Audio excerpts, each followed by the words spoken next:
You guys are badasses. I mean, so are you, though. I feel like we're both like, from I my don't know, man. perspective, okay, you say it's around 45 minutes, Mhm. but it's so physical and like emotional and Yeah. mental. And same with tennis, but it's not like I have somebody hitting me in the face. You know what I mean? Yeah.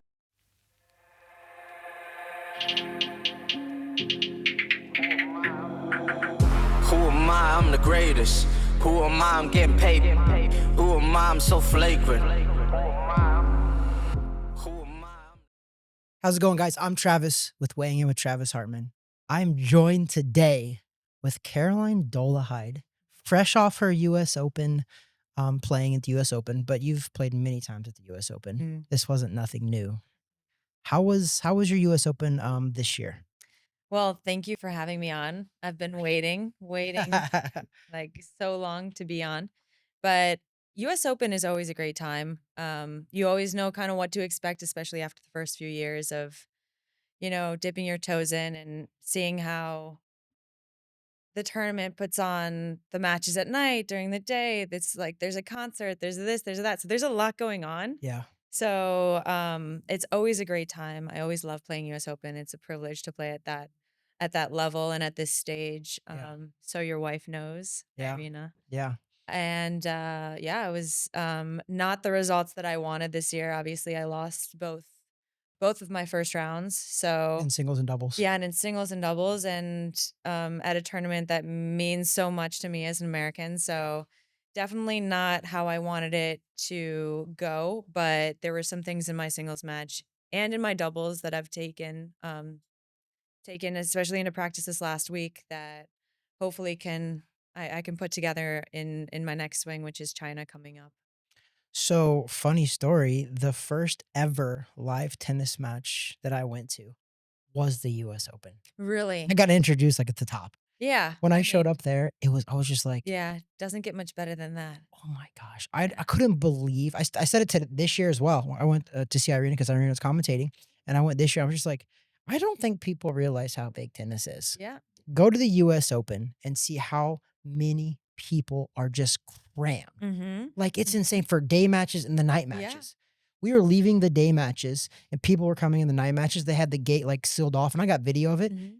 It was insanely backed. I mean, it was I couldn't believe it. Yeah, it's a mega event. I mean, daytime, nighttime. You might be walking in as not a tennis fan, but you're gonna leave as a tennis fan. Listen, this is a boxing podcast, boxing centric. I have a bunch of other people Mhm. on too, but I'm telling you, the tennis world is it's another level. And did you guys know this? That What? just in July, they had professional high-level boxing matches on Louis Armstrong. No. Did you know that? No, I Just didn't. in July, I didn't. big time fights. Shakir Stevenson fought, this guy Shiraz, I forgot his last name. Shiraz fought, Edgar Berlanga. Edgar Berlanga just Wow. fought Canelo Alvarez, who's huge. He's fighting next week against Terrence Crawford. They fought on Louis Armstrong. How cool is that? I played one of my matches last year on Louis Isn't Armstrong. that wild? I actually always said that tennis courts are actually set up perfect for boxing matches because it's all we're square. It's an Boxing is a square, arena. and it's just like seated all. It's like it's Uh-huh. perfect, and they finally did it No, it's great. You're like just all last up month. and close, and it gets really intense. I feel like there's a lot of similarities between boxing and tennis, and The one-on-one aspect, yes. yeah, one-on-one aspect. And I feel like you have a great perspective from being intertwined in both professions, although this is not my podcast, so you're interviewing me. But and funny enough, for your viewers, Irina has interviewed me. And one of the best interviews I've ever had, Pretty cool. ever, ever. I I absolutely love loved that. every minute of it. It was right when I qualified for US Open a few years ago. A few as in like maybe 6. And yeah, it was amazing, and it made me feel so good. And so I'm happy to be here with you. Listen, Irina's amazing, and every person that I've ever met. So we've been together since 2012 or 2013, somewhere in that. It's been a really long time. Mhm. But every single person that I've ever come across up until today we're talking about 2025, always speaks highly of Irina, and I agree with him. I married her and had 3 kids, Mhm. so obviously I agree too. Yeah. But she's an amazing person, but also she is the brains behind this podcast for the most part. She does the editing, she does the camera setups for me, and she, like, takes care of a lot of stuff. And on top of that, she was just commentating at the US Open, Uh-huh. which you were playing in too. So, yeah, she's a pretty talented person. Yeah. I 100% agree with that. Yeah. So, you played at the US Open. which is a huge deal. Yes. You've also played at the French Open. You've played in the Australian Open. You've played Wimbledon. Now, out of those 4, I know you're an American, Mhm. so you don't have to say it, but if it's true, say it. What's your favorite Grand Slam to play in? My favorite Grand Slam to play in is US Open. And that's because we don't have too many opportunities to play on our home soil, especially at this stage and at this level. So to be on home turf and have a home crowd, which isn't always true. You don't have everybody rooting for you, especially in such a amazing country like this where you have people coming from all over Yep. rooting for everybody. But it's just a different feeling. Being here surrounded by family and friends and you can't get too many people coming out to your European matches or Yeah. China or somewhere like that. So, or definitely Australia is so far. Yeah. So that aspect of it of just feeling at home makes it my favorite slam. So I was doing some research on you, obviously, and I have to give your accolades. First of all, your career doubles high was number 9 in the world. Holy crap. Pretty awesome. Thanks. 41 in singles. You've made 6 semifinals in doubles at the Grand Slams. I don't people know there's only 4 Grand Slams a year. It's the Australian Open, it's the French Open, Roland Garros, Wimbledon, and then the US Open. And I only know a lot of this stuff because of my wife, Mhm. obviously. But there's only 4. You've made 6 semifinals double, and you're only 27 years old. You just had a birthday too, by the way. Happy belated. Thank I see you. all this September, so Thank you. happy belated. Thank But you've made 6 semis already, and you're only 27. How cool! Like, what's the feeling like? Because also, I know Mhm. this because of my wife. When you make the semifinals, you get a credential for the rest of your life. Did you know that? Yeah. Yeah, you make the final 8 club, which is what they call it. And at Wimbledon, you get like this special pin that says final 8 club. Which is special at Wimbledon because Yeah. Wimbledon's hard to get credentials for anyway, Very. even when you're playing. Yes. Like, you only Very. get a very finite amount, and that's it. They don't give you Yeah. extra. I felt so special receiving that pin because, like Irina, I played Pan American Games, and this is bringing it back years ago. Um, and that was the first experience I had with other athletes at that level Yeah. because it's the Olympics of North and South America. Yep. That's what we It's call a it. big deal. Yeah, and it was just like I went to the athletic village and I started trading our like USA tennis pins with like surfers and all these rhythmic gymnastics, and it was Yeah. the coolest experience. So then years later when I made my first semifinals at a Grand Slam, I received a pin similar to those pins. So like my face was lit up like it was Christmas. Yeah. The saying final 8, I was like, "Oh my god." And I think so at US Open, I think that was my first semifinal with Vanya King. It was Anya King, 20. another American. Yes, another American, my first semifinal at a Grand Slam. But I think my next one, and you have to fact check me on this, but I think it was Wimbledon Let's see here. of 2021. 2021? Let's see here. Yeah? Wimbledon 2021 So semifinals. Yes, you're correct. so that was 2019 US US Open. You made the Mhm. semifinals in 2021. Yep, there you go. with Storm Sanders at the time. Now she's Storm Hunter, She married to married. Lockie Hunter. Yes. Love them both. I love them both. And yeah, so receiving that final 8 pin at Wimbledon, that was when it was like still COVID times. Mhm.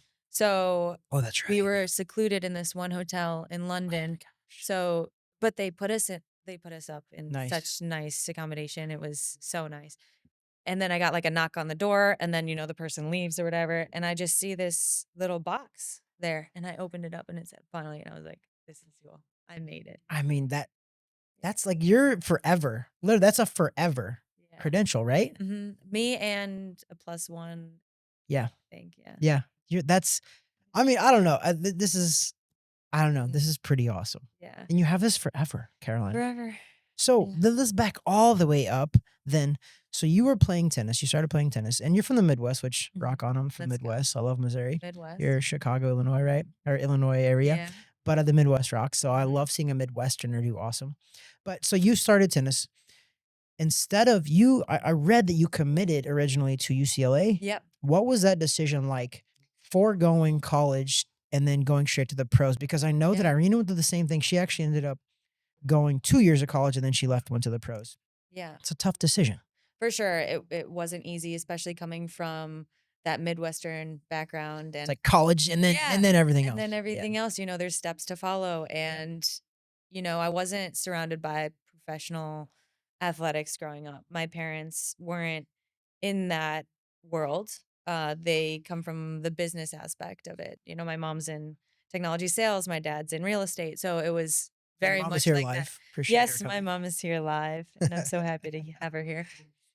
So to have that dream, I've always had that dream just because growing up with three other very competitive siblings, I was always trying to beat them and they were always trying to beat me. So, like, yes, my dream was to be a professional athlete, professional tennis player when I started getting more into tennis because at At some what age point, was that when you really started like feeling like, oh my gosh, I think this is something that yeah, that was around, I would say 12, around 12 or 13, just because I kind of had to choose between, I just had to, I had to choose between soccer and tennis. yeah. So that was when I was like, oh gosh, like I actually have to commit to something. And that's when my soccer coach sat me down and my tennis coach sat me down and was like, okay, you've got to choose I one. didn't know this. Yeah, not too many people do because it's going back to like when I was real young. And Yeah. um So you were I feel like I'll let you finish for sure. I there you just feel like that you guys at this level, you're elite of tennis, right? You're playing in the Grand Slam level. go. You're elite. You're 9 in the world. That's just insane to me. You're 9 in the world. Pretty awesome. But you're at this elite level. I feel like you're an athlete. And I feel like you probably could have went pro in another sport too. Thank you for that. But I In mean, I another believe life. that, like, I Yeah. do. I think, and then when you want to hear this story about you talking about like soccer, Uh-huh. I 100% fully believe that if you would have committed to soccer, I think you would have been a professional soccer player too. Thanks, Trav. But Thank you. I think you made the right decision. Look Yeah. at the success you've had. You're Yeah. 27 years old, and you've already had 6 elite eights. 6, Caroline. Like, 6. can you believe that? Yeah. Like 6. I mean, I love sports in general. I mean, you've seen me play randomly like a pickup game of like hockey with those hockey girls in Canada at a tennis tournament just because it was just like something that the WTA connected with the professional women's hockey league. So it was really cool to just be with them. And I love being active. I love just competing. So yeah, soccer at a young age, I always was drawn to because it was a team atmosphere as well. Mhm. And I really thrived on being a part of a team and a part of a very positive team and creating those relationships. So Yeah. I definitely took that into my tennis life because specializing in tennis is very individual. And that kind of went against who I was, Yeah. but I loved the challenge. Like there was something that really drew me to that challenge, and I needed to make it more compatible to who I was and who I am. So I feel like that's just a very important thing that I still take to this day. It's like if you surround yourself with the right people, people that bring you up, that brings out the best parts of yourself, of your game, of you being an athlete, Yeah. of you being a person. So that's just so important. And I mean, you can speak on that in your professional boxing For experience. sure. Your team around you is crucial. 100%. And I love what you said too, because I played a lot of sports growing up too. I played baseball, played basketball, I played golf even competitively. But boxing is a singular sport. But I did love the team aspect. However, I do like the singular aspect too, because when I win or lose, I'm just like, hey, that's on me. And we do have a team though. The team is very vital because even though you're competing one on one in tennis and boxing too, the team behind you is very important too. I had a coach, a trainer, a nutritionist. You have a bunch of different aspects that actually matter. So even though it's a singular sport, it takes a team to get us there. For sure. But then once we get on that court or in that ring, it's just us. Yeah. And that's where I think the mental part of boxing and tennis are actually very, very similar.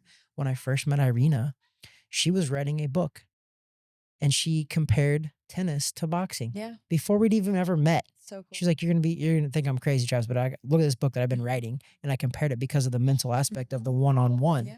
And it was, I look at it now, being around the tennis world, I'm like, actually, you guys are ballers because boxing, a 12-round boxing match, a title fight goes 12 3-minute rounds. That's 36 minutes, plus you get a minute rest in between rounds. So you're about 45, 46 minutes for an entire fight.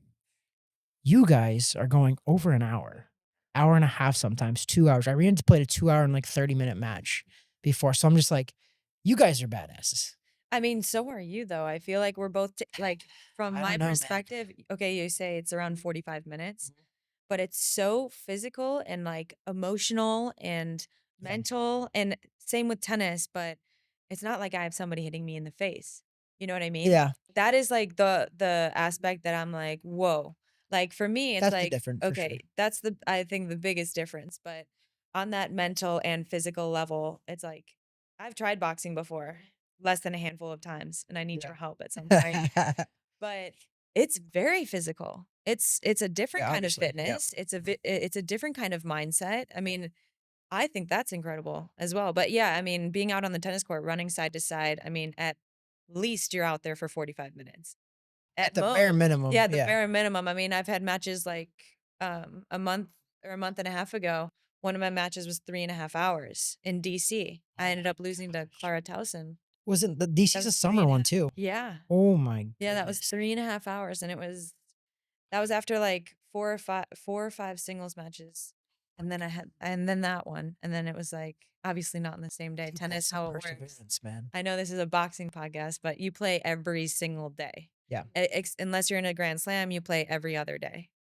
So, So you're right. So as an amateur boxer, though, when I would have to win national tournaments, I'd have to box 4 days in a row, yeah. which was insane. You think about it, you're getting punched, but you tapped into a couple different things, and you're 100% correct. I actually used to tell Irina all the time. I was like, hey, I know mentally tennis is super hard. I actually tell people, and any high level boxer will tell you the same thing. Boxing is 90% mental, 10% physical. So that's why I think it's close to tennis, because a lot of tennis players at your level, you guys are all talented, right? It's whoever's mentally strong is going to win those matches. You have to mentally be strong and forget about whatever you just double faulted, forget about it, go back to work, right? It's told crazy, isn't it? it is. It is, but it's hard though, because it's like basketball too. Like you brick like 6 shots and they're like, hey, we need you to hit the game winner. I don't Yeah. care that you just missed 6. We need you to Yeah. hit the game winner. Uh-huh. But I used to tell Irina, because I used to travel with her for a couple of years, just traveling just with her and just trying to help her as much as I can mentally and just like emotionally and being a support system, because I didn't know anything about tennis at all. I don't. Well, I'm support okay system with it. is a huge part of it. That's And for sure. and that's where I actually saw Irina. I was like, listen, okay, you lost the match. I was like, but guess what? You hit a bad shot. Who cares? You're not getting punched in the face. Uh-huh. You hit a bad shot, let it go. You're not getting hurt. Like literally somebody, she's like, I know. But I'm like, but seriously, like think about it. Like it's not a comparison, but it is like, listen, you hit a bad shot. Who cares? Regroup, go back to the next shot. Mm-hmm. Hopefully that can clear your mind enough to be like, you know what? At least I'm not getting punched in the face. For sure. If I made a mistake, you get punched in the face. That's boxing. Uh-huh. That's boxing. So tennis, I'm like, if you make a mistake, let it go. Learn from it. Uh-huh. That's why I love what you said at the very beginning of this to the US Open. You've been to 6 semifinals. Your singles is awesome too. You were 41 in the world in singles. I don't think people know 41 in the world is phenomenal. You are 41 in the world. Yeah. Out of every single person in the world, out of how many billions of people, you were 9 and 41. So pretty awesome. But at the end of the day, you just have to, I mean, gosh, I don't even know how to explain, because I've never done it, but to be on the court and do what you guys do Yeah. is pretty phenomenal, Caroline. Yeah. Thanks. And drawing the similarities to boxing, it's like you're the only one out there. I recently had a conversation with my mom, my family about, you don't have a teammate to be like, oh, like look at him or look at her, like, or like I'm gonna pass the ball or I'm gonna just run, Yeah. If you're having an off day in basketball, you're like, hey, just chuck the ball to the other Yeah, guy who's having on day. or your coach is like out of here, which Yeah. is a whole different scenario. Sub you 'Cause, out. We're going to yeah, sub you out today. nobody's gonna sub me out. Like I have that choice to stay out there and to finish this match, but I have to I have to figure it out. And that's exactly what boxers have to do. You have to figure it out. You might be like, I mean, I wish I watched more boxing. I wish I understood it better. But you whiff a shot, you don't hit them, whatever it is, you've got to find a way. Yep. Find a way. I mean, there's a mental thing. It's fight or flight. When stuff gets hard with people, it's literally anybody. There's a version of everybody. And athletes usually have the fight part. Not physically have to fight, but it's like you either go towards the hard stuff or you run away from the hard stuff. It's literally psychology. And boxing, it's like you have to fight. You're in the ring and you get punched in the mouth, like Yeah. you got to fight. Mike Tyson has a famous quote that says, "Everybody has a plan until they get punched in the mouth," which is so true. Yeah. And it's on the tennis court too. You jump out there, you're supposed to win, but this girl jumps out there and jumps out 4-0 on you. Then what? Are you giving up? No. Exactly. That's what separates you from the average person. And that's what's really cool. It's just mentally, I think mentally, boxing and tennis are so similar. Like just the mental aspect of how tough you have to be. But honestly, back to when I was traveling with Irina, dude, I used to see people work. Like I was running on a treadmill. Literally right next to me was Novak Djokovic at Wimbledon. It's probably like 6 years ago. And like he actually inspired me. And I'm like, I mean, it's Novak, so of Yeah. course, like he inspires anybody probably. It's a But I was just different like, energy, how hard you you know? guys work and your work ethic. You're practicing like 2 and 3 times a day sometimes. You're at grand slams. I remember with being with Irina, she at a grand slam. She played the match and then she's going and hitting like twice the next day. I'm like, what are you doing? Like, don't you want to rest? I'm like, Yeah. I didn't get it, but you guys are just you. I know the physical part of boxing is different, right? Getting punched, but I think that your athleticism and the physical mm, component, what you put your guys' body through, I don't know, man. That's a lot. Yeah, it's a lot, and 2 weeks worth at a grand slam? yeah, 2 weeks and probably a little bit more because you have to be there earlier. Yeah. But I think a lot of it comes back to the fundamentals. You know, the fundamentals of not only tennis and boxing, but of sport in general. It's like it's kind of like the quote, "Rent is due every day." Yeah. To us. You know what I mean? It's like, okay, what are you going to do today? Okay, you wake up the next day. All right, what am I going to do today? It's like taking it one step at a time, one day at a time, and coming up with that routine to begin with. Because I think that's when my level changed. When I came up with a routine that worked for me and that I was just consistent at. Yeah. I was like, okay, this is my process. This is my project. I'm going to just boom, boom, and just keep going and going. So that brings me, you're exactly right. That brings me to my next question is, I know that your coach is Jorge Tadero. Mhm. Irina actually used to work with him a long time ago too. Yeah. But how do you find a coach? How did you find Jorge and realize that, oh my gosh, this clicks. This is better than anybody that I've been with. This is who I Yeah. want to be with. This is who I'm with currently. And Mhm. you've been with him for a little bit. Yeah, How do you pick that? How do you know when that works? Because I think you're right. for sure. I think it matters who's in your corner. Yeah. I think a few things to that question. I mean, that's an incredible question because I've had a handful of coaches in my life.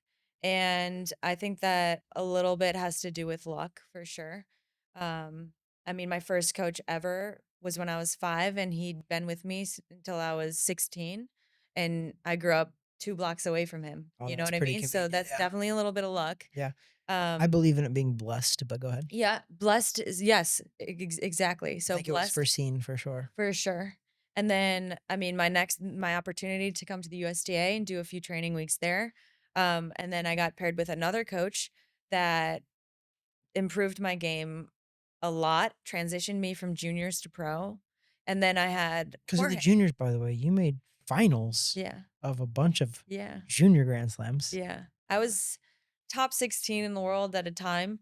And then but I had a very short junior international career because Midwest, it's very difficult to get exposure to like the highest You level, I can't play feel. year round really there. Yeah, you can't play year round. So that's why my opportunity to come to Florida, get, that experience with the highest level of tennis, it really shocked me. I was like, these girls are really good. Like And everybody's really good. so like funny story actually, let's bring it back to the Midwest, just growing up Let's and get it. I love it. going into indoor tennis, literally practicing with sweatpants, no warm up, into going to Florida, going to like a USDA training camp and seeing this dynamic warm up that I thought was a workout.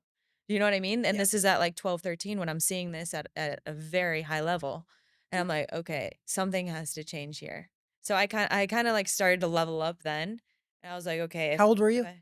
I You was think? 12 and 13 when I saw And this. you're like, I need to level up. I, Okay, I I, like it. in the back of my head, I was like that, but then and then like in reality, I was like, Mom, please send me home. This is so hard. So there's something to be said about your Yeah. parents who have raised multiple different athletes now too. Yeah, you should There's get a her on the big podcast. aspect of this Yeah. because my dad was my coach for my first ever amateur boxing match. I was 6 years old, by the way. Oh my God.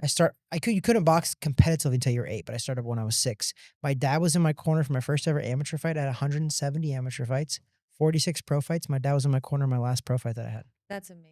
But That's it's a pretty full special. circle. That's a Oh full my circle gosh. moment. Especially now being a father too. I'm just like, I'm like, man, that's why I'm really close to my That's father too great. for that. But back to you because we're then. talking about you. Yeah. It's pretty cool that your parents, the fact that they supported that, the fact that when things got hard, they didn't just pull you back and be like, okay, it's okay to quit. It's okay. You can Yeah. stop. You can not. How was that balance with your parents though at the level like that? Where you were Yeah. like, hey, I don't think I want to do this, or hey, this is really hard. Take me home. Yeah. What was that like?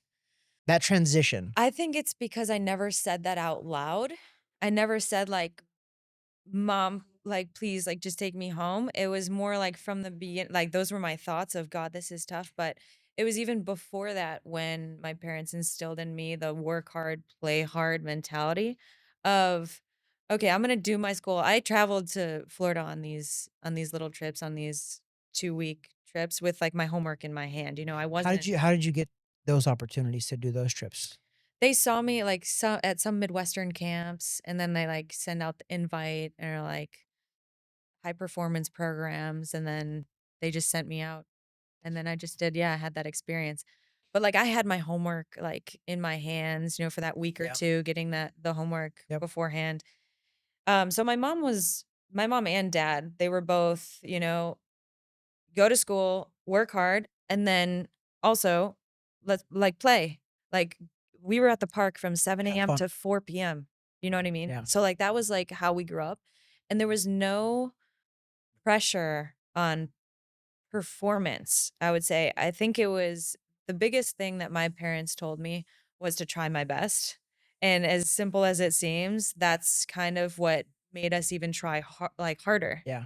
And then I had my siblings behind me. I have a younger sister and then an older brother and an older sister who So I you have mean we 4 yeah, total. 4 total. And Same. I got yeah, 2 older and 1 younger brother. and we all pushed each other. And Yeah. I would say a lot of it came from my older sister because she won NCAAs at UCLA. She when Jenny Brady was a freshman, like that whole team, my older sister was a senior. What? I Yeah, didn't know that. so that's kind of how I met them Oh, that's originally. pretty cool. Yeah, I didn't know that. kind Yeah, of because I know crazy Jeannie Brady story. was at UCLA. Yeah. I Yeah, didn't know that that's yeah. so she played with your sister. Your sister would have been a senior then? Uh-huh. She was a senior. Wow, what a full circle that Yeah, is. it is. So yeah, she was at the highest level as well. And she played at the pro circuit level. She coached at Georgetown. She coached the men's and women's tennis team there. My Men's brother, and women, that's pretty cool. yeah, men's and women's. She got her business master's degree there too. Like there was You had she's some a pretty whole good nother level. examples, huh? Yeah. I mean, I think my mom there. I mean, that's parents, man. You'll be a parent one day, so remember Yeah. all of this stuff and how you did it. Yeah. You touched on something that I think was beautiful too, is that being in boxing, most people are like, "Oh my god, you're a boxer." Like, "That's so brutal. That's all this stuff." My dad never boxed. I was the first generation boxer, so I don't even know why, but like I God, that's all I think. Because 'cause I'm like, "Why else was I supposed to box?" And I ran into a random boxing gym. But my dad made it fun.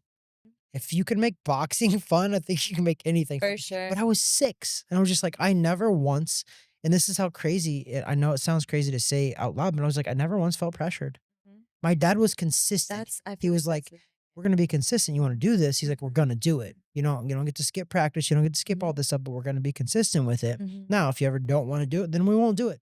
But for whatever reason, I never not wanted to do boxing. For sure. And I think that's what makes successful people is like Very true. hearing from you right now, we're different age groups, right? I'm Uh-huh. 42. Uh-huh. You're 27. To hear you talk like that is amazing. I think that's beautiful that you never felt pressured. Yeah. And I think tennis parents actually are pretty bad for the most part. And I noticed that with meeting Irina and just going through that circuit, they can be bad. Because I feel like a lot of the tennis world, they come from parents or people in their family who have played or who want to be so involved. And to some degree, I mean, that works for some people, Yeah. doesn't work for others. For me, I'm so happy it worked out that my parents were not tennis Okay, parents. helped. Yeah, so I think having that pressure off my shoulders and having like my mom didn't ever come to practices. She's working full time. My dad's working full time. Like I was at practice. My coach picked me up at practice before school and then picked me up at practice middle of the day right after my 6th period or whatever it was, early from school so that I'd practice again. So like yeah, I was blessed. Yeah. Let's just put it that way. I love that. So that's going to lead me into my next segue as I talk about it on the podcast with every single person I've ever had. And I've had some huge people on here, boxing wise, combat sports wise. Talk about God. What's your belief? Do you believe in God? I believe in God. I love it. I believe in God. Again, I've said this on repeat for the last 5 years on this podcast. I've not had one person come on this podcast yet that didn't believe. Really. And I love that. And it's all people that compete at higher levels and they're very thankful and they're very blessed to do what they do and they all thanked God. And I freaking love that. I definitely believe in God. I thank God for where I am today. And recently, because I've been doing a lot of, I guess self-reflection. I've been Which is re- healthy. I've been reading a lot about self-awareness, emotional intelligence, all of that because I just like learning. And That's why you're successful, by I the way. wrote thanks, Tra. I wrote down a list of, the top 10 things that are the most important things to me. And one of those was faith. And I think it's really important to have faith, whatever your faith is. Have faith in what you're doing, have faith in who you are, Yep. and have faith in God because I do. I mean, I have faith in God. So that's my Where do belief. you think that come from? Did your parents believe as well? How did you find God? Because one, I'll tell you mine shortly, is my mom was very big. She's a Christian. She's a very big Christian. She really pounded it in us as a little child, but as a kid, it pushed me away. Mm-hmm. I was just like, "No, mom, like it Yeah. doesn't have to be like." She actually pushed me away from it. And only when I became older and actually moved to Florida, I was 28 years old and I was getting ready to do a big move. I've lived in Missouri my whole life. I actually lived in a small town my whole life. And I was just like, I want to get baptized. I was 28 years old. I got baptized at 28 years old Wow. because I was like, I'm getting ready to go on a new journey of my Uh-huh. life. I've been in Missouri for 28 years. I'm moving to Florida. And I was like, I want to be baptized. But I only came back to Jesus. I never left him, but my Mhm. mom just was just so hardcore. And I love it now. Yeah, yeah, But she yeah. was so hardcore that it pushed me away until I became older and can make my, and you're 27. I was 28 Yeah. when it happened. And I was just like, I came back to him on my own because I started reading and I started believing things and I started seeing certain things and I just started seeing how my life was unfolding. And I was just For like, sure. nothing about my life makes sense without God. Mm-hmm. I came from a town with a population 400. I graduated with 15 people in my graduating class. I fought at Madison Square Garden. I fought on HBO. I fought on ESPN. I fought in Denmark. I fought in Germany. I fought in France. I've been everywhere. It wasn't supposed to happen. Like, right? Like, how was a small town kid who lived in this population 400 literally until I was 28? I still lived there. What a I was story. just like, how was I supposed to do any of this? And I wasn't. So I'm like, it was God. Like, who Mm-hmm. else did that? Yeah. Like, I'm, even though I compete in a singular sport, I still think somebody's helping me, Mm-hmm. and that's God. For sure. And that's why I try to use my platform as much as I can to talk about that. And if you don't believe, I'm not gonna harp on you because I know how it was when I didn't believe. My mom harped on me, it pushed me away. Yeah. I think if you asked me, faith is a journey. And you like for me, it's like this, like kind of how you described, you're pushed away and then you're brought closer and then you're pushed away and then you're brought closer. But I think at the end of the day, you believe in these fundamental things. And you even brought it back to boxing consistency, like your dad kind of instilled in you in practicing and Yeah, all of that. If you have to be consistent with your faith, you do. you have to be consistent in your I beliefs. fail often still to this day. I really do. But Yeah. that's why God is amazing Yeah. because he forgives us. He has Yeah. grace. Yes. And it goes like this. And you have to be okay with your faith, coming and going a little bit further away, but know it's there. And then yeah, it's a journey. Man, it's such a journey. So you said you've been reading some stuff. Do you have any recommendations for people that if they're I'm not a Yeah. big reader, ironically enough. Yeah.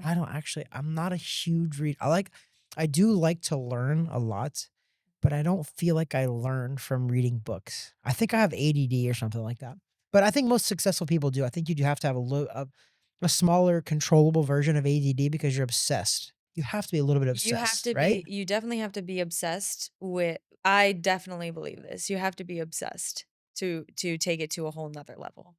Yeah. What that obsession is, I don't know. I can't clarify, but I know for a fact that like something that makes me extremely happy is my routine in the morning.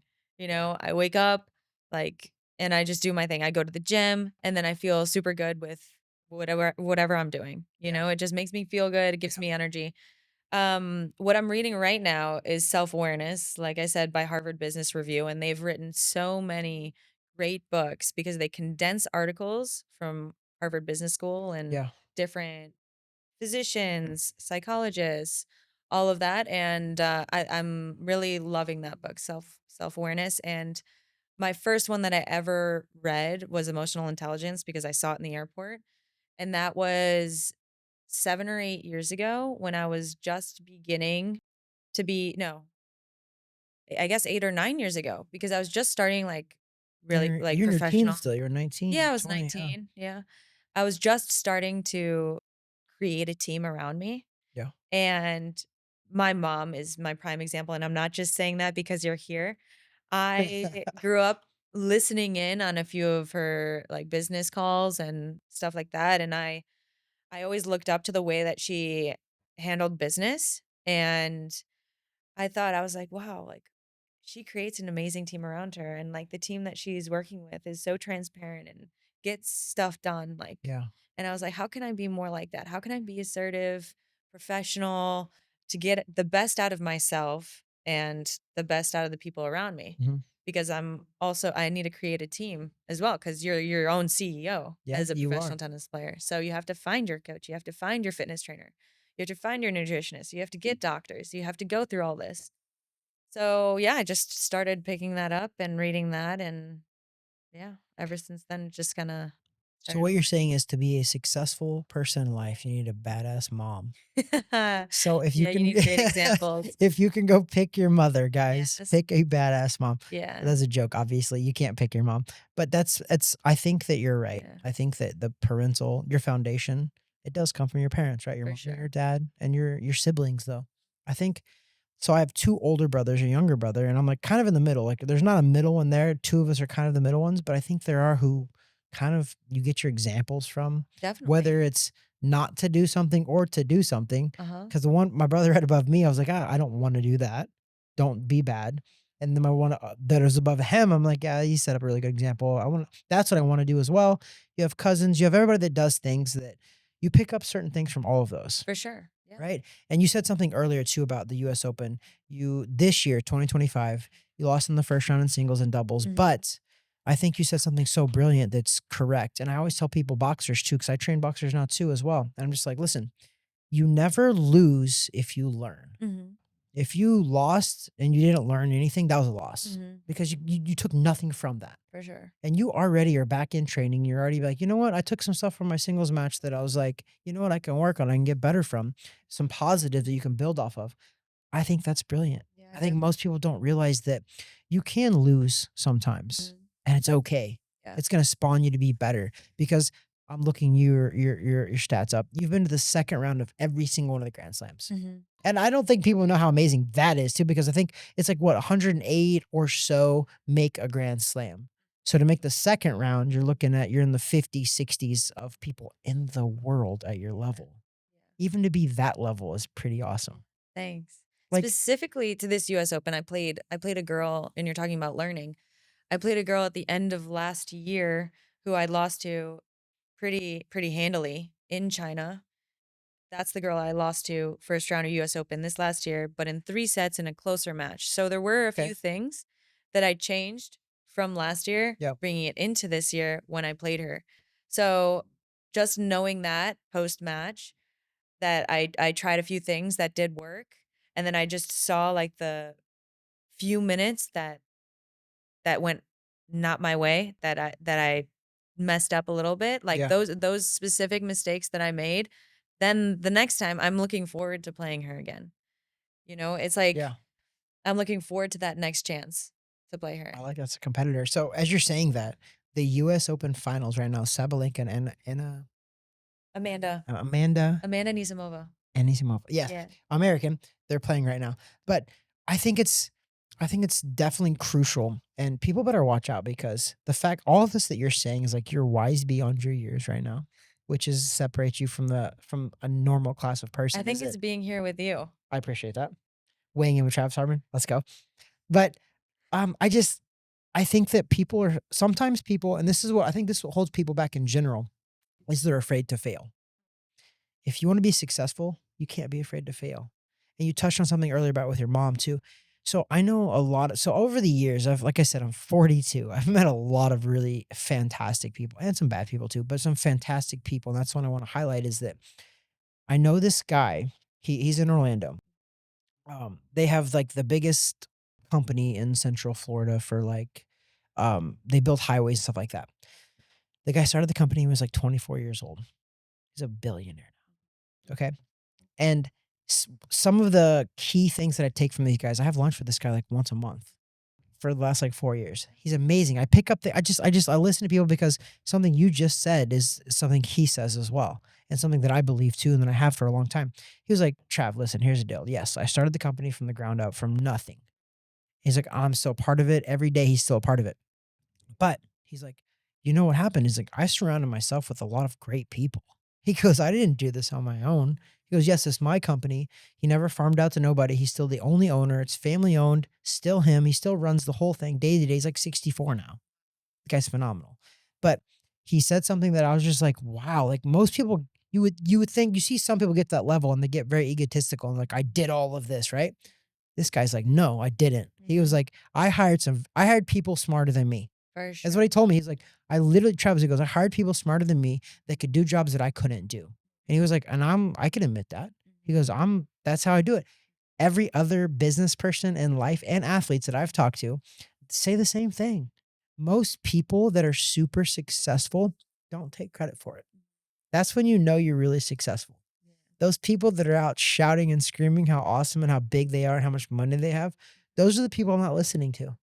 I'm not, because I feel like they're hiding something. Yeah. It's the people that are just very humble and know where they're coming from and know that they didn't get there on their own.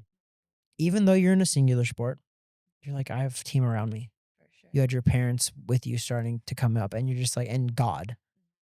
So It's the foundation for sure. Foundation, surrounding yourself with the right people. I was lucky enough to have parents who created that environment for me, because I mean, that takes a lot of responsibility on their side. Responsibility, trust. Yeah. Thanks, Mom. I mean, listen, Is this Mother's Day or your birthday or? it's honest day. We're being transparent now because it's very truthful. And I love that. I love the truth coming out on the podcast because it's true. As a parent now, I can say this. This took me a long time to be able to say this, but I'm just like, oh my gosh. Like I already appreciated my parents. I did. I love my mom, my dad. I love everything they did for me already. But now being a parent, and Irina can talk to this as well, like, holy crap. Caroline, it's hard. Yeah. I mean, And the now. fact that they still did this, Yeah. like, oh my, like your parents, I know you already know this because you've said it, but like they deserve a gold star. They deserve every single thing positive in this life because they brought you, your siblings up, and look at you're a successful children. Not one, children. Children. Like how amazing is that? I really want And you're not even done. I really want to ask my mom a question. And I really want to get her on this podcast right now to ask her. Really? All right. The question is, did you ever feel pressure when it came to parenting us? Because when it comes to sports, we never felt that pressure. We only felt, encouragement, you work hard, you play hard. But the pressure of being a parent and knowing when to say something when it comes to sports, art, education, whatever it is, did you ever feel like pressure when it came to when you saw us performing in sports, let's say, to push us? Maybe that's why I If get you the believe. one day at a time mentality. So Caroline's mom was just pretty much saying that she believed and she had faith Uh-huh. in God that it would work out. Yeah. That's pretty amazing. Yeah. That's why you're successful. Thank your mother for sure. Thank your parents. Not just your mother, obviously your dad Yeah. too. I mean, they work My together. dad was Their teamwork. was one of the ones that was really pushing on the faith growing up. Yeah. I mean, listen, parents matter. And I think that now that I'm a parent, I realize that, listen, your upbringing and your surroundings, that's what raised you to be who you are. So the people that you surround you, I remember my parents always they're just like, you hang out with bad people, you're going to be a bad person. And I'm like, shut up. No. But now I'm like, yeah, there's a thing they say, name the 5 people that you spend the most time with. That's who you are. Those 5 people that you spend the most time with, that's who you are.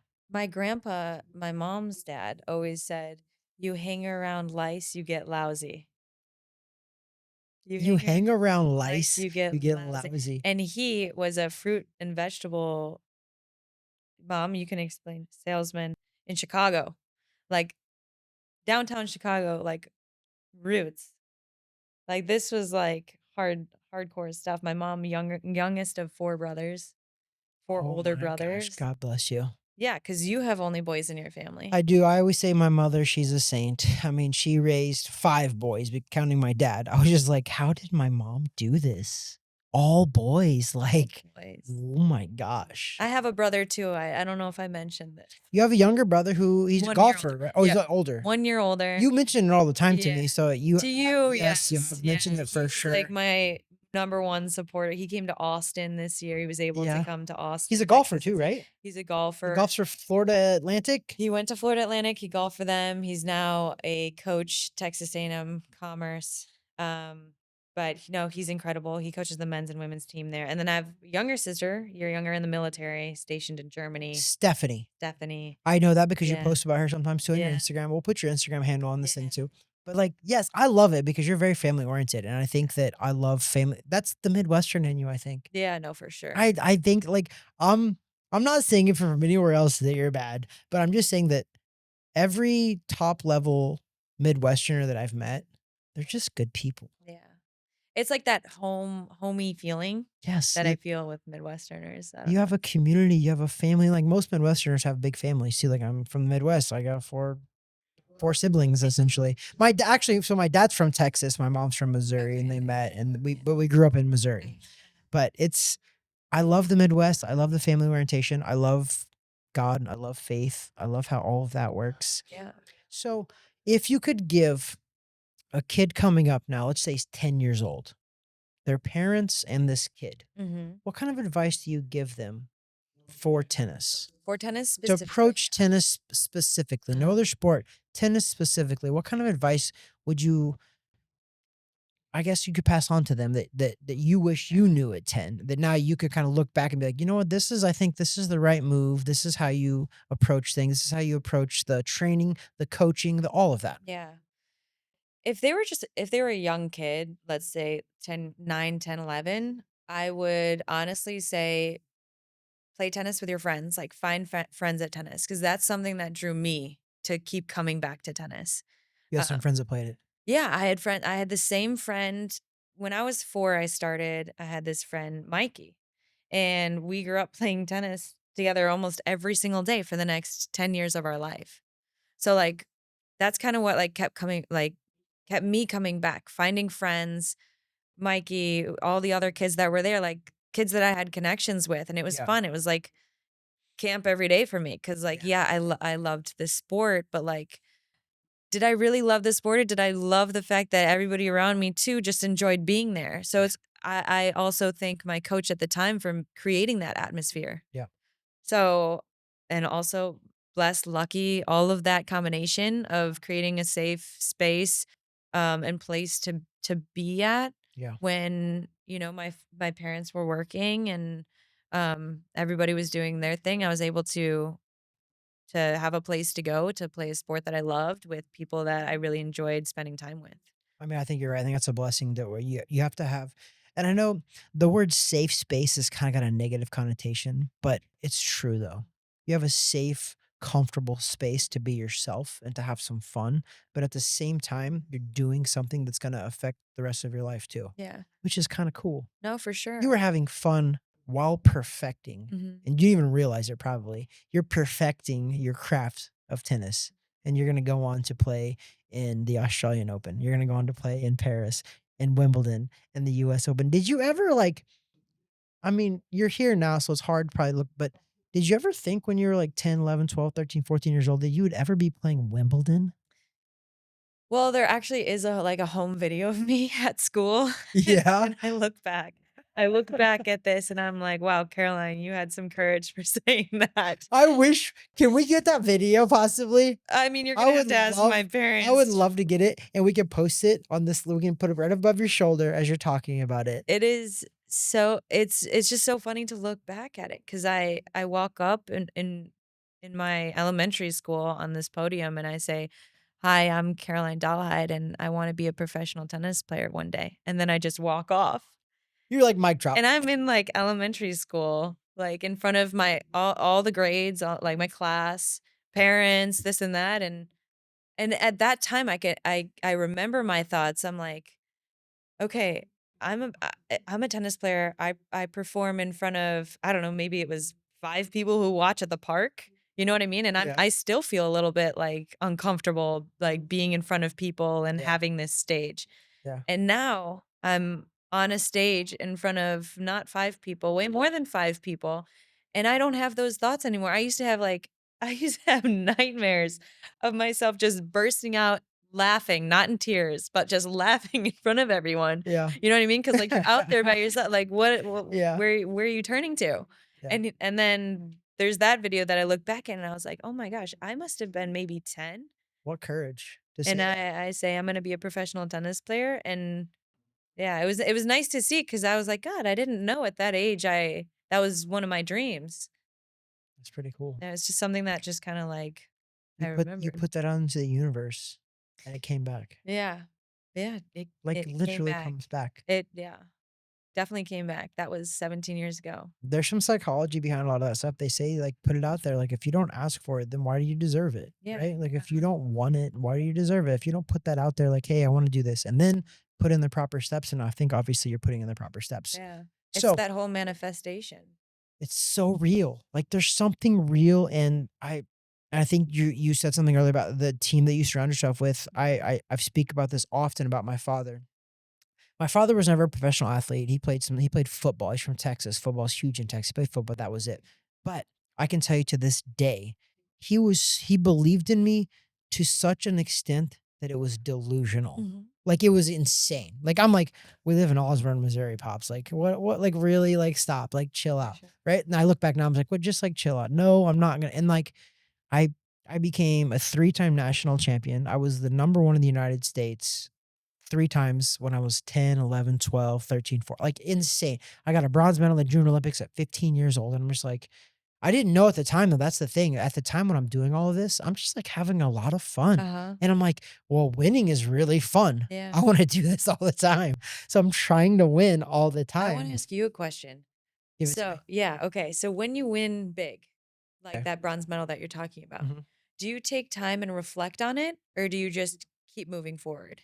So in the amateurs, I was super successful in the amateurs. I beat a lot of high level dudes that are pro now, like at the high level, like the highest of high levels. I beat them in the amateurs. Professional level wasn't the same. But at the amateur level, when I would do that stuff, no. I'm the weirdest thing now that I think about that I'm gonna pass on to my kids though, to help them propel them to another level, is that I actually was so insecure even at that level. Like, I literally was a national champion. Like, there's nationals was once a year. I beat every kid in the United States. Back to back years I did this. At 11, then at 12, then at 13 I made the finals and got ripped off, by the way. To this day, this kid Let's still pull out the film. I talk to this kid to this day and his family. They're like, "Yeah, Trav, like, I don't you should have won. You beat the crap out of." But it's boxing scoring is very weird. Me and Irene have talked about this. Boxing is so subjective and opinionated that it's tough. Tennis, you score a point, right? If it's in, it's in, right? Boxing is not that way. It's weird because it's very opinionated. The judges are very opinionated. It's not who scores the most points. Not necessarily. There's more that goes into it. But anyway, back to all of that. I never thought I was the best, and I was the best. I was really good. I couldn't even believe it. Like, my dad tells stories now that he's like, I would come into places, Travis. He's like, people, because my younger brother also was a national champion. There was one year that I think I was 13. My brother would have been 11. I won national, or Drew won his first. My dad had to run over to the next ring, corner me. I won. So my dad had 2 national champions, That's and he insane. never fought in his life. That's I wish my insane. pops was here to talk about this because, like, I talk about him all the time, so he knows it. But like, my dad coached national champions back to back. Like, it Uh-huh. was insane. I repeated as a national. I actually Who beat a was kid from that? Florida, by the way, in the finals. I beat a kid from Florida. I'm from Little Old Missouri. But it's I never, to this day, I look back now, I'm just like, I wasn't that cocky kid at all. I was actually the opposite. I would walk into places so insecure, which probably made me fight even harder, I think, maybe because I was just like, I don't think I belong here. I'm not supposed to be. These kids are from Miami. They're from New York. They're from Vegas. They're from California. I'm just like, I'm from Missouri. I'm not supposed to be here. I think that's also the thing from like growing up in the Midwest, you I knew that I didn't see the top of the top tennis players, Yeah. growing up outside of Where you were Chicago. training, yeah. Yeah, where I was training, what I was seeing, all I saw on TV at the highest level of tennis would be like a US Open. And I saw Serena, Maria Sharapova, Venus. Like, how cool is that? But like being among the top that come from Florida or California or East Coast, you kind of have to be, I don't know, you have to be in the right place at the right time for sure. And then, but I think that insecurity that you talk about, that I call it just being humble, is like that. I think it comes from growing up like that because I also, that's something that I had to change when I became a professional athlete. It was like, okay, I have to like kind of like step it up because you're competing against the best of the world In the world, yeah. from different countries. Yeah. You're meeting like Yep. completely different people from coming from everywhere. Yep. Like no one's going to give you anything. You have to go get it. You have to go take it. And it was like that is not how I really thought that I was going to be, Yeah. you know? Yeah, I mean, it's yeah, yeah, I don't I think the correct term, it's not insecure. I think at the time I was more humble for sure, but I thought I was insecure because I was like, "Dude, oh my gosh, I wasn't supposed to be here. Yeah. I'm not supposed to do this." Like, I see all these people on TV, and when you see people on TV, you know, they're, like, usually from, like, bigger cities. Mhm. They usually Chicago, that's a big Mhm. city too, technically, Mhm. but, like, New York, Chicago, Texas, like, Florida, like, I'm like, "Missouri?" Like, I'm not like, I don't know, and to be fair, my oldest brother used to talk so much smack. This guy, maybe it's why I'm where I'm at too, because of my oldest brother, but I was just like, he was like, "Dude, you fought bums." You used to tell me that as a kid. Like, we were watching it on, like, we'd watch my tapes back and I'd win a national title and I was so excited. I'm like, "This is awesome." Uh-huh. And then my brother was like, "Nah, dude, you fought bums." And I'm like, "Okay, well, Yeah. I need to go do it again." My Like, brother, my brother, it's a very similar thing. I'd come home, maybe I got second place or something like that. He'd be like, first loser. listen, Second place, the first loser. yeah, like, people always talk about, you don't win silver, you lost gold. Yeah. That's my brother's It's point of just view. like a Like, little that's like not it's wrong. just a little fun Yeah, competitiveness when it gets like serious. I mean, like we used to fight for like our trophy position in our house. yeah. Mom, for That's sure you cool. remember this. It would be like, okay, like trophy of the week, trophy of the month. Like who's gonna win it? Is it gonna be Brian in golf? Is it gonna be Steph? Is it gonna be me? Is it gonna be Courtney? Yeah. That was also like something that I don't think I've ever brought up to anybody, but that was so it was just like a small little thing that like us siblings did. But like my dad kind of like was in the corner just like making light of it and really like propping it up and being Yeah, like yeah. trophy of the week. That's pretty cool, man. I Yeah. hope that as a parent, my kids are athletes. But you know what? Even if they're not, I don't even care. But I think something that more parents need to touch on is that, like, I think you need to involve your kids in as many sports as you can. Because I think sporting, even if they don't go on to be professional athletes, I think sports help mold children into being very successful people, whether it's in sports or not. I think that sports helped me be. I remember being in sports, and then I went to college as well. As I was a professional boxer at 20 years. I turned pro at 20 years old, and I was still going to college. It was crazy, but I was still going to college because that's the Midwestern thing. My mom was just like, "You gotta go to college, Yeah. go!" And like, I spent so much money going to college and got nothing from that. To be fair, I love my mom, but she like wanted me to go so bad. But I think that sports in general teach us so much, but also no matter what you put yourself in a business atmosphere, I think nothing like a business atmosphere compares to what you were doing in a sport. For sure. Here, I've been in some very tough business decisions, and when I compare them to my tough boxing decisions or boxing matches, I'm just like, this was nothing. It makes my business decisions a lot easier. That's kind of what I mean by that. It's just like, I'm in a sport. Sport's hard, man. Mhm. Tennis, basketball, baseball, golf, whatever, boxing, it's hard. But I think it molds you into like being able to take on the world and That- everything the world throws at you. And the world's going to be tough for sure. But I think if you can accomplish the sporting world and doing a team sport, a singular sport, whatever else, yeah. everything else that the world throws at you, I think Yeah. that it molds you into being able to handle it. Yeah, I mean, I definitely relate to when it comes to education. I mean, growing up, education is fundamental. Even now for me, education is still fundamental. I went to college. So when I turned pro at 18, I also had the conversation with my mom. I was like, I am going to be a professional tennis player. Like, this is what I'm going to do. Like, I was so convinced. It was like that conviction and how I Yeah. said it. But I also said, I did commit to go to college and I am going to follow through on that commitment. So there's a program through the WTA. They have a relationship with Indiana University East. I do know this because So, Irina got it too. yes. So I ended up getting my degree through them. It took me a long time. It took me 7 years, but I got 2 degrees from it. That's pretty And awesome. That's it's pretty awesome.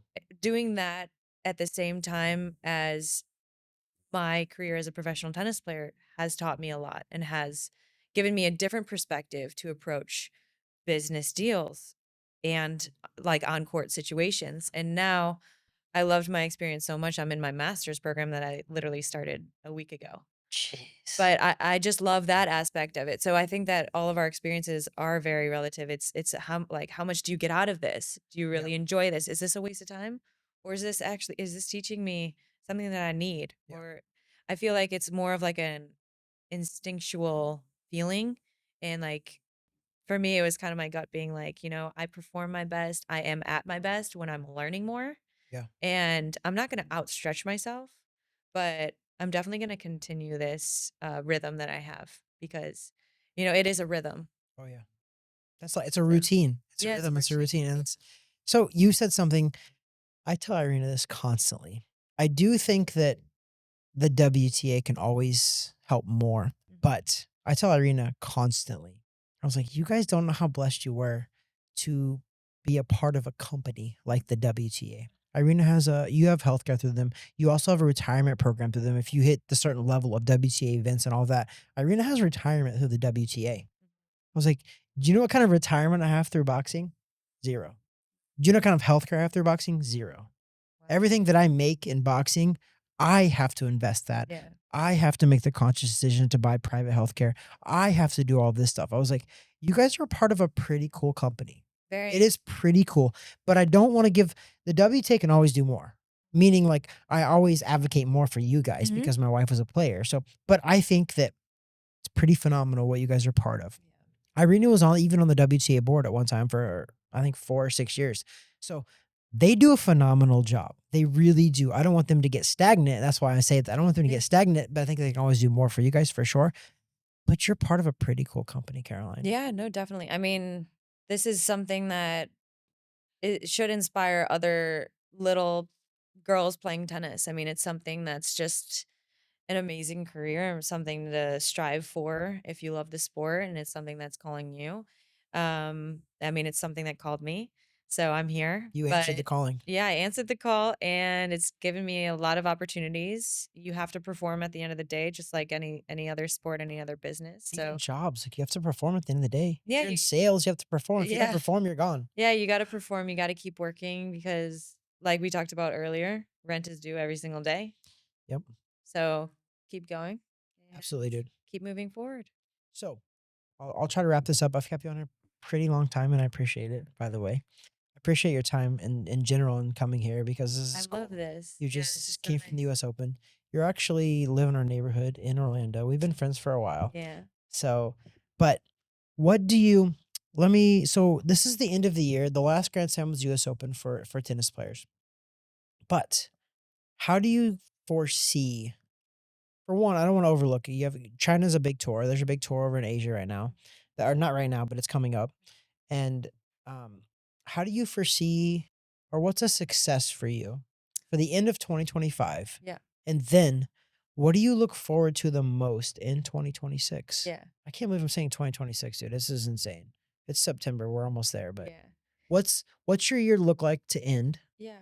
And then Well, what's your vision board look like? yeah. So for me, at the beginning of the year, I set out a goal for myself to win my first WTA title in singles. I've won some in doubles, Okay. but never in singles yet. I won ITF Pro Circuit titles. I won at that level, but not at the WTA level yet. Mhm. And that is still something that I would see as a success to end the year. I have 5 or so tournaments left of the year. Yep. Um, and that is still a goal of mine. And I'm gonna try my best to get that before the end of the year. Do I see my year as not a success if I don't win that? No. But I'm gonna do everything I possibly can to get there. And I have several opportunities until the year ends. Yep. So that would be a very successful What does end to the the year. Asian tour look like? Because I know when I was at the arena, we went to Tokyo, South So Korea, that's also a Beijing, yeah. So Wuhan. yeah. Is it still there? So it's Beijing, Okay. Wuhan, and I'm going to Japan for the first time in my life. So I'm going to Osaka, Yep. Tokyo, Yep. and then Hong Kong. Nice. So it was a different order, but our first tournament was in Tokyo. I experienced my first ever earthquake Really? in Tokyo Don't scare on my the mom. 40-something floor. This will scare because it scared me because I never part of it. It's like 5 a.m.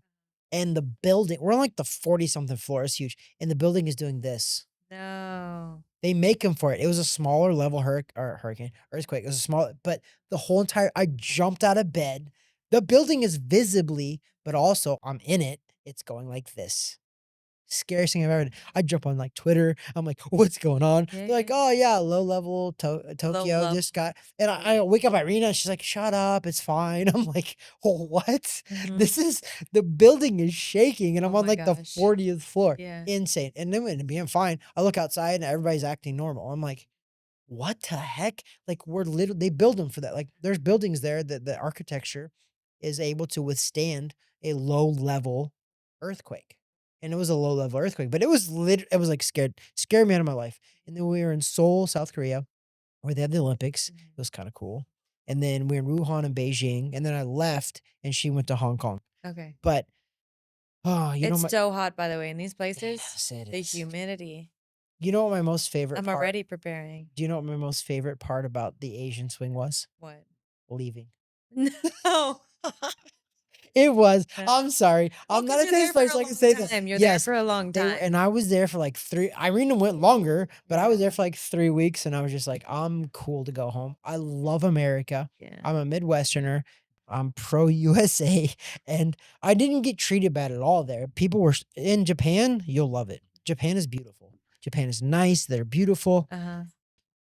Beijing and Wuhan was a little different, but I just pack I extra protein powder. You You got know? to. You got to. I actually ordered Pizza Hut pizza in Beijing, China. It did not taste nowhere near the same. No It was way. way different. But Really? it was crazy. Dude, actually, funny enough, I'll be quick with this, but there was a story in Beijing when we were there. There was like almost like their Independence Day, their celebration week. And Oh, yeah, yeah. it's something going on there where it's like a big Huh? deal, right? It was completely fogged over and there was smog, I guess, like pollution, right? Mhm. Well, one day we woke up and it was clear blue skies. I was just like, what the heck? For like 3 days it was, right? And Come to then find back. come to find out, they put a chemical up in the sky and cleared the skies. And I was like, wow. Now I look back, I'm like, that was like cancer causing crap that they do, but they do that The because they clear technology. it's insane. The technology. I was in Doha, or maybe it was Dubai, one of those places, and they had rain. They had they just made it rain somehow, That's what happened. They some put stuff way. in the sky and it rained and got rid of I was all the like, clouds. wow, this is It's like like a seeding, I think is what it's called. yeah. It's actually not good for the environment, but a lot of people do it. I was like, wow, this is something I've never experienced before, but here we are. Yeah. So you've got to experience a lot of stuff. You traveled the world for tennis. You know, last year I went to Saudi Arabia. How was that? That was an incredible experience. Incredible. My mom and dad came because I invited them out. It was the year-end What? finals. Oh, you were in the WTA finals. I was in the WTA finals. Yeah. Oh my God. So That's special, I by the invited way. yeah.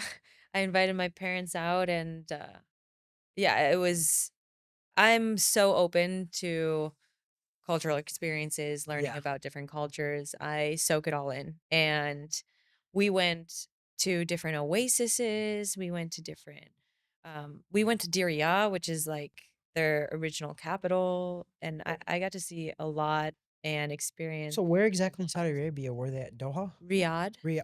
Riyadh, Saudi Arabia. You know what's crazy about that? The Riyadh Saudi Arabians are the ones that put on the boxing matches at Louis Armstrong. Really? It's called Riyadh season. Okay, so this is a full circle They're interview. they're literally buying sports, Yeah. but like it's kind of cool. I actually support it. I'm not against it. No, to be a part of the first ever women's professional tennis event in Saudi Arabia was incredible. And to have my parents there to see it and witness it was even more special. And then my mom made a little book after the trip of photos and stuff. So it's something that I'll have forever. And That's pretty cool. yeah, I want to go back. Are they doing the WTA finals there again? Yeah. They are. So they have a contract, I think, for 3 years. Don't quote me on Are that you in one. the runnings for that still? Not this year. Not this year, but What was that experience? talk like? about vision board. Vision board that's on the vision board for next year. That's for the Make that's that the final. 2026. 2026 finals. So are you top 75 in singles right now? Yep. We're 41. I was 41. But what people don't understand is like tennis rankings are different. It's crazy how hard it is to be like top level because you have to defend what you did the previous year. And not only the previous year, you have to defend the week. You know, you have to defend every week. Insane. Nobody realizes if you're Sabalenka, you literally have to defend every other week, every week. Which is crazy to me. So as a boxer, I explained this to Irina. As a boxer, if I beat the world champion, I'm the world champion now, right? In tennis, if you play Serena. Wait, that's really cool. I did not know that. Yes. If I fight the world champion in boxing, I'm the world champion now. I took his title. Okay, so if I ever beat the world #1, that's my mentality. You should be the world #1, now. Dude. Yes. So that's what when Irina told me how it works in tennis, I'm like, she's like, no, I get the same amount of points as the other person who won that same round. So let's just say it was in the second round. I get the exact same points as the second round person who won over here and over there and over there and over there. And I was just like, I don't understand that because if I beat the champion, I'm the champion. I get the belt. I'm the champion. Somebody now has to knock me off that pedestal. Yeah. That's cool. But that's also what's tough about what you guys do. Yeah. Because you're 41 in the world. Cool. You're 41 in the world. Awesome. Guess what? Next year, you have to do that and better to make to not lose points. Just to do the exact same, you won't be 41. But if you actually do the exact same as you did as the previous year, you won't be 41, probably more than likely not. No. You just like defend those points. I actually did better in the Grand Slams this year, and you dropped. I dropped. So that's so crazy to me. But also, so I do this quick little game at the very end of the podcast. It's like a rapid fire situation. It is. All right, it's like 4 questions. So I'm gonna ask you literally, I think it's 4 questions, right? That I thought about. Did I have 4 questions? Okay. Most of them are tennis related. I've changed it a little bit because I had boxers on, so you do boxing questions, but this one's tennis related too. So answer fast. Okay. It's like, don't think about it. You just have to like shoot it out. All right. Okay. Let's see. All right. I'm not going to put the timer on because you're going to answer fast. We'll answer, but usually it's like 45 seconds, but I think I thought this was like a 5-second bang. Well, it's 4 questions, so it has to be fast too. Even you think 45 seconds is a long time, but it's not because I have to ask the question and you have to answer it, so it takes a while. Okay, wait. Let me make sure I know in my mind what the questions are. Boom. Male, female. Boom. Okay, yeah, I got it. Okay, you ready? Okay, yeah. You ready for this? Let's do it. All right. Who's the best rapper, Jay-Z or Kanye? Jay-Z. You're already taking too long. The best female tennis player of all time. Serena Williams. I like it. The best male tennis player of all time. Roger Federer. I love that one too. Now, who's your favorite professional athlete of all time? Not tennis related, anything. The first person that came to my mind was Steffi Graf. Nice. That's tennis. And I didn't even say. That's beautiful. I would have said Serena Williams - Steffi Graf as best female tennis player of all time. But you already did Serena Williams, so like Steffi Graf works. I had to put that one in. It works. I love that. That's all perfect. Great ones. I got some pictures. Irina met Steffi Graf when she was like 4 or 5 years old. I got pictures with Irina and like Steffi Graf at like 4 or 5, right? Well, Caroline, it was a pleasure. I hope I have you back one day. For sure. After, listen, let's put this in the universe, okay? Let's I'm gonna do 2 things. I'm gonna manifest 2 things for you, okay? 1, you're gonna win a doubles Grand Slam. Mhm. 2, you're gonna make an Elite 8 in singles. I like that a lot. Okay? Vision board. Crazy. Either way, that's crazy, by the way. I'm But gonna win a Grand Slam in doubles, and you're gonna make and the I'm gonna Elite 8. make Final 8. Yep. And Singles. when you make the Final 8, it. I think that you're gonna make you could win it. So, but I'm Well, just gonna I go will be coming bare back here. minimum. So when for that that happens, because it's gonna happen eventually, it will. Madison Keys, when she won Australian Open this year, manifested the crap out of that. Every day we sent her a video of No way. Isabella watching her matches. True story. I What? love that. True that happened. I sent her videos of Isabella every day watching her matches. It's like, let's go. We're gonna do this. And she freaking won. the Okay, wait. Australian Open. Last question for you. Are Okay. you a superstitious person? So I know I believe in God. If you believe in God, you're not supposed to be superstitious, but I am. Mm-hmm. Very Because I much. was just thinking, did you send them every day because you were like, I have to send them Yeah, every we day? did. We Snapchatted Madison every single match that she won. Yeah. You can ask her about it. We had a snap streak going with Madison and Isabella. Every single match that she won, Isabella, I sent it, but Isabella sent her a Snapchat. Mhm. Every single day that she played and won, Isabella sent her a Snapchat. Okay, that's the other thing we have to. So now follow maybe up I on. need to do it with you. Yeah. See, listen, Bella's has to here. be. You might have heard her a couple times, but like Bella's here, and Bella is a little rock star. And I Yeah. think one day I've also put into the universe a couple times. We were at Wimbledon because Irina played Wimbledon 2023 Mhm. and retired because we have twins now. But Isabella was there. We took a picture with Isabella overlooking. You know where the champion goes at the very Yeah. top, at the very end. I got a picture. We got a tour because of Irina, but we got a tour, and I took a picture with Isabella overlooking all of that. I was just like, how cool would that be one day? You know, that'll be a picture if I'm telling she you what, wins Wimbledon you one day. have to We're gonna manifest be that. like, dude, she was already here, You and I have already to showed her. manifest that. She was like 2 years old, one and a half. She was 1.5, and we took that picture. And I'm like, she's been to the U.S. Open as well. She's been to the U.S. Open 3 times already. Wimbledon is a special place. And you have an Elite 8 there.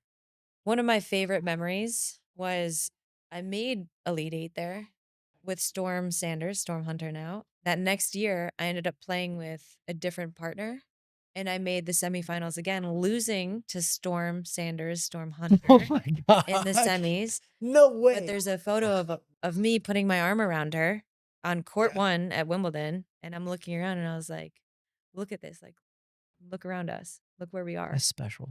And there's like a photo of like us both smiling. Like looking. And I lost, but like just to be in that moment with her was really special. And then after that match, after she was interviewed and I cooled down and all of that, we went in the rain by ourselves because nobody was outside because it was raining with an umbrella to the Final 8 club to see our names on the board from the year before. That's so freaking cool. How cool is that? It was one of my favorite memories, and I'll always have that. For sure. So Wimbledon is so prestigious, man. Yeah. When I've been to it so many times because Irina played there like every year that we were together. But when she retired and Isabella was there, they gave her a private tour of the insides, like the private club and all that stuff. And I was just like, how cool is this? Like Australian Open, by the way, is my favorite. Oh, really? Because of the people. Oh, the yeah. people are, I love the U.S. Open because it's in America. I do. But the transport at the U.S. Open, they will only take you a certain amount of places to and from, there and back, right? That's it. Australian Open, because I was still competing professionally, I was just like, hey, I need to go to GNC. I need to get some protein powder. And like, they're like, oh, we'll take you. I was like, for real? Like, just me, though. Irina's not with me. They're like, yeah, we got you. I was like, what? They took me to their local GNC, like 30 minutes away. Irina wasn't even with me. There was no parking. The person's like, oh, yeah, I'll drop you off. I'll just drive around until you're done. And I was like, because I've been to New York multiple times, US Open, and they're like, never do that. And I was like, are you serious? They're like, yeah, no problem. We'll just drive around. I don't mean to park. I was like, okay, I'll hurry. I ran in, got my powder, came back out. They were driving around, circling and waiting for me. That's so funny. That's why the Australian Open's my favorite. That's the only reason. Of course, I'm pro America. I love America. But the US Open is very stingy with their transport. I hope they get better. First world problem. I know, right? But anyways, Caroline, Thanks, Trav. thank you so much for coming on the podcast. Thanks for having We me. appreciate you here. We are recording at the Stadium Club inside the Crib Royale. And Caroline Dolehide, 6-time semifinalist. Right? Am I right with Yeah, that? 6-time 6 times. semifinalist. I think you were a 2-time juniors finalist. Oh, I we're was gonna have to reading pull up the it, so I'm records. pretty sure. Number 41 in the world in singles, number 9 in the world in doubles. And you took the time out of your day to come here after the US Open and just chat with me. I appreciate you, Caroline. You're the best, Trav. Thanks. God bless. Bye.